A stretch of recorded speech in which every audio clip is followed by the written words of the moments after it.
There have been a lot of great firearms developers and designers over the years, but who among them is the greatest? Well, I'm going to give you my top 10 list.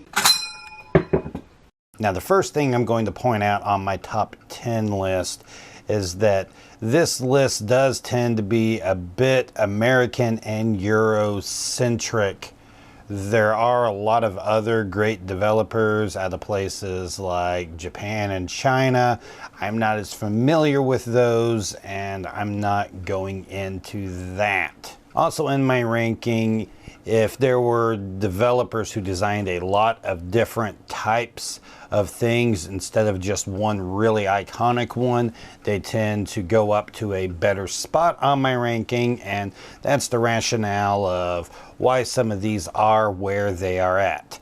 So let's get going down this list. Starting at number 10, we have Christian Sharps. Now, what Christian Sharps is the most famous for is for making the first really financially successful breech loading rifle. Instead of having to be a muzzleloader and stuffing everything down the muzzle and cramming it down there, you could just load it straight into the breech and save you a whole bunch of time. He started off working at the Harper's Ferry Armory in the 1830s, where he had seen the Hall rifle. Now, the Hall rifle was not quite as successful as the Sharps rifle, which came later, but it was what introduced him to the idea of a breech loading rifle. And of course, the Sharps rifle is known for having this weird kind of sliding up and down action, and the primers that were on this roll that would go in there.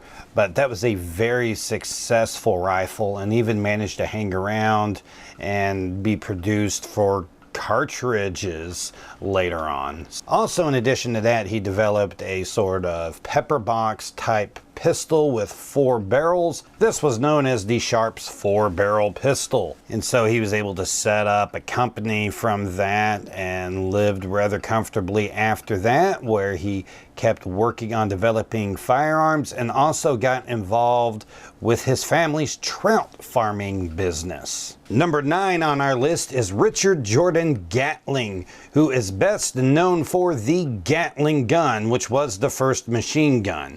Now, the Gatling gun was a hand-cranked machine gun, but it was something pretty novel. Gatling invented quite a number of inventions. He invented a machine for rice sowing. That doesn't mean like sowing rice, but like spreading out rice. He also made improvements to things like toilets, bicycles, steam cleaning of raw wool, pneumatic power. Now, Gatling was an MD. He was a medical doctor, but he never actually practiced because he liked doing all of this other stuff. But being a doctor, he did notice when talking to people that had been at war and everything, that more people died from disease than from actually being shot. And so he stated what his thoughts were after hearing that. It occurred to me that if I could invent a machine gun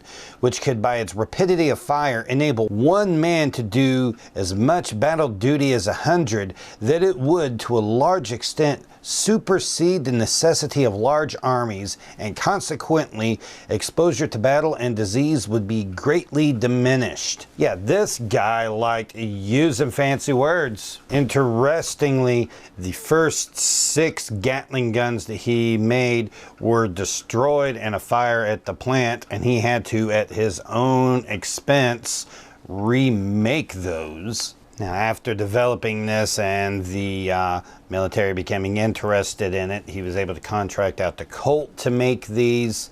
They were quite successful, and he was able to make quite a bit off of this. In 1893, he actually replaced the hand crank with an electric motor that would automatically run it for you there, so that you wouldn't have to hand crank it. And an electric motor was a fairly novel thing in 1893. But even though the concept of the hand-cranked machine gun was obsolete quite some time ago, you see the idea of that electric-powered one show up decades later with the M61 Vulcan cannon.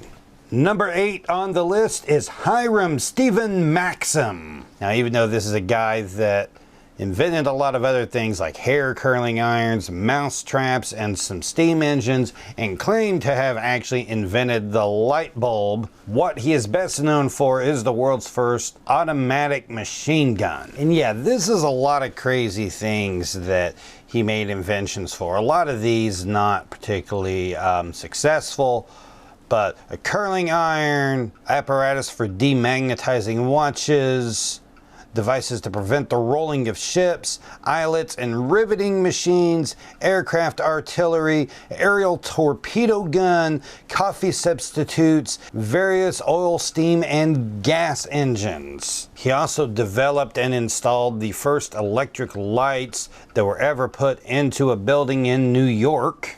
And this is another inventor who we have an interesting quote from for why they got into what they were doing. In 1882, I was in Vienna, where I met an American whom I had known in the States. He said, "Hang your chemistry and electricity.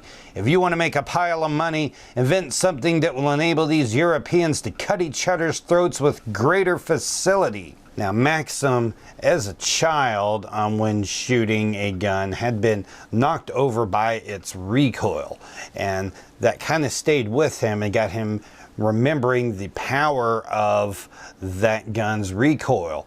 And so he thought, why can't that power from the recoil be used to automatically load the next round? And so, in a partnership with Edward Vickers, he was able to develop the Maxim gun, which later, after Maxim's departure from that collaboration, was further developed into the Vickers gun. He continued working on things after this, developing various aircraft and also inventing a captive flying machine amusement ride. 7th on our list is Benjamin Tyler Henry. Now, Henry worked his way up at a shop where he started working with Horace Smith and Daniel Wesson, yes, that's Smith & Wesson, to develop the Volition or volcanic pistol. This pistol worked off of a finger-activated lever that was below the trigger. Now, while this pistol never really took off,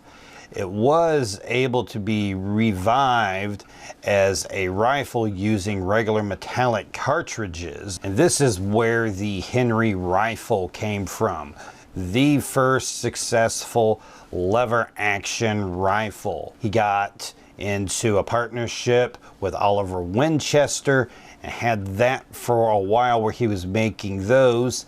He got into a dispute with Winchester and ended up leaving the company, but long story short, unfortunately for Henry, Winchester was able to keep the rights to that rifle, and he later was able to do some improvements to it to start the Winchester line of rifles. And really, while Henry was able to continue making a living as a gunsmith after this point, he never really got the money or respect or success that he really deserved for developing that rifle. Number 6, we have Samuel Colt.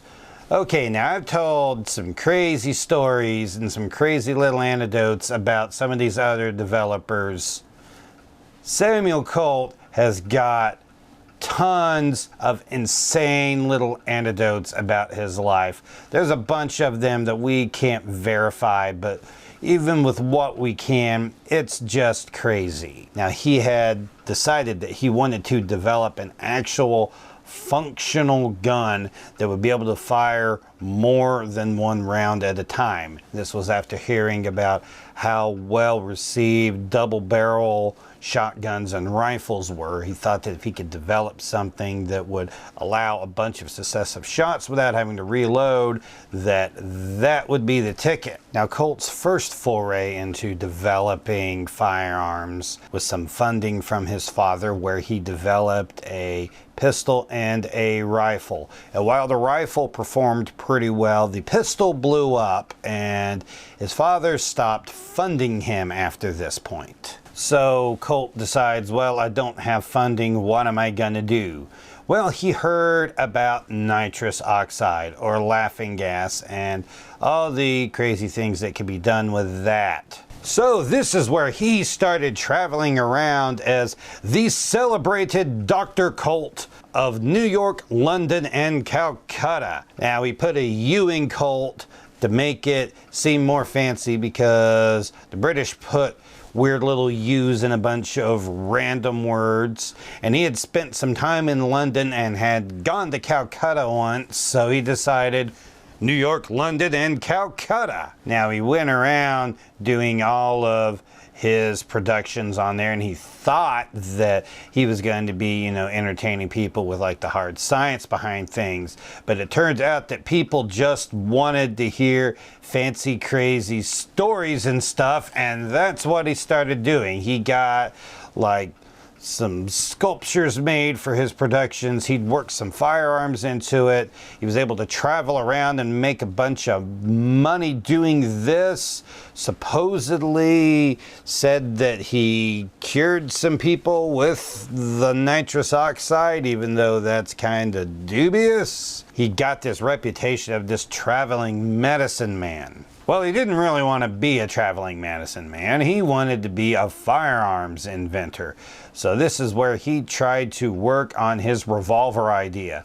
Decided he was going to abandon the multiple barrel things and just have one cylinder that would automatically rotate whenever you pulled. And this was Sam Colt's big thing. It wasn't that he invented the revolver, it's just that he made the first development in revolver that made them practical. So he hooked up with this gunsmith, John Pearson, and the two of them were developing the Colt Pattersons, and they didn't really sell all that well. One thing that Colt was not anticipating was that there was a law from Congress that all of the state militias had to use the same type of firearms that the federal government had. So he could not get any local state militias to pick up an experimental new firearm. Now, one thing that did kind of help him out was war against the Seminoles in Florida, where he was able to sell a bunch of his Patterson revolvers to soldiers there. That kept it from being an absolute failure, and that also ended up being part of what helped him, because there was a man named Samuel Walker who saw those Colt revolvers there in the war against the Seminoles and thought that they would be really great firearms, and he wanted to get some for the Texas Rangers. He wanted these beefed up really big to be like guns that you would carry on your horse, with each guy having two of those. And the Colt Walker is really what saved him. After that, he was able to refine the design of the Colt Walker into the Colt Dragoon and was able to keep developing things from there, and that's the story. So that's the first half of my list. I'll have the second half coming along later. If you have any thoughts about the 5 that you've seen so far, you can leave those in the comments, and you can also speculate who is going to be in my top 5. If you found this video useful, be sure to give it a thumbs up and a like. You can go down into the comment section and leave any thoughts you have down there. And if you're interested, you can also subscribe to my channel and click the little bell notification to make sure that you catch all the videos that I post so you don't miss anything. I'm Jeremy with Poindexter G, and we'll see you next time.